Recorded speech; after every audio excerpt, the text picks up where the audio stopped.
എവിടേക്ക് എന്നെ കൊണ്ടുപോണേ? ഇതിനൊക്കെ ഒരു നേരവും കാലവും ഒക്കെ ഇല്ല എന്റെ ബാസുര്. കഥ കടക്കില്ലേന്ന് ഞാനാ പറയണേ.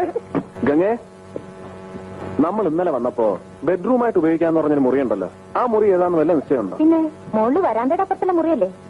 ഞാൻ കാണിച്ചു തരാം.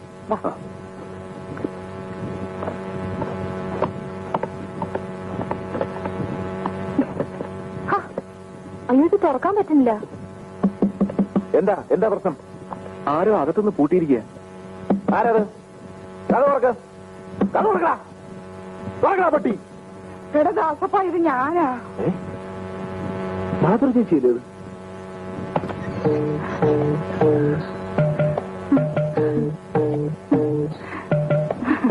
എന്താ ചേച്ചി? ഞാൻ ഒന്ന് നോക്കട്ടെ. എന്തുവാ നോക്കട്ടെ ചേച്ചി? മാറ.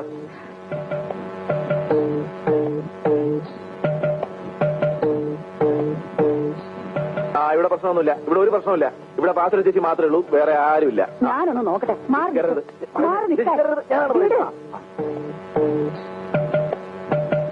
ഇനി ആരും അകത്തോട്ട് കയറരുത്. പെൺകുട്ടികൾ അങ്ങോട്ട് നോക്കിയേ. ഇപ്പൊ സമാധാനമായല്ലോ. ഞാൻ അപ്പഴേ പറഞ്ഞില്ലേ കയറണ്ടാന്ന്. പെൺകുട്ടികളൊക്കെ പോകാൻ പറഞ്ഞ കേട്ടില്ലേ? പെൺകുട്ടികളൊക്കെ പോവാൻ. പെൺകുട്ടികൾ ആരും ഇവിടുന്ന് പോണ്ട. ഒന്ന് തഞ്ചാടെ സമാധാനായിട്ടിരിക്കെ, ഞാൻ മാനേജ് ചെയ്യാം. നീ ഒന്നും മാനേജ് ചെയ്യണ്ട. എനിക്ക് ഇവരോട് ചില കാര്യങ്ങൾ പറയാനുണ്ട്. അയ്യേ, ചേട്ടനൊന്നും പറയണ്ട, ഞാൻ പറയാം. ഞാൻ പോകാൻ പറഞ്ഞത് കേട്ടില്ലേ? ഒറ്റ അടി വെച്ചല്ലോ. ആരും ഇവിടെ നിന്ന് അനങ്ങിപ്പോകരുത്. ഉണ്ണിത്താനാണ് പറയുന്നത്. സത്യം എന്താണെന്ന് ഞാൻ പറയാം. ഇവളുടെ ആങ്ങള കൂടോത്രക്കാരൻ, അയാൾ ജപിച്ചു കൊടുത്ത കരട് ഇവളെന്നെ പിടിച്ചുകൊണ്ടുവന്ന് എന്റെ അരയിൽ കെട്ടി. ഇത് കണ്ടോ? പേരൊന്നുമില്ല. എടുക്കണു.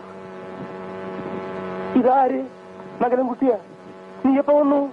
എവിടെ? അവരൊക്കെ എവിടെ? ശാരദാമേ. ചിറ്റപ്പ, അമ്മ വന്നിട്ടില്ല. ഞങ്ങൾ രണ്ടാൾ മാത്രമേ ഉള്ളൂ. ഗംഗ ചിറ്റപ്പന. നിങ്ങൾ രണ്ടുപേരും തനിച്ചേ ഉള്ളൂ? രണ്ടുപേരും കൂടി ഒറ്റയ്ക്ക് ഇവിടെ താമസിക്കാൻ പോവാ? അതെ. എന്താ? ഒന്നുമില്ല, പ്രശ്നമൊന്നും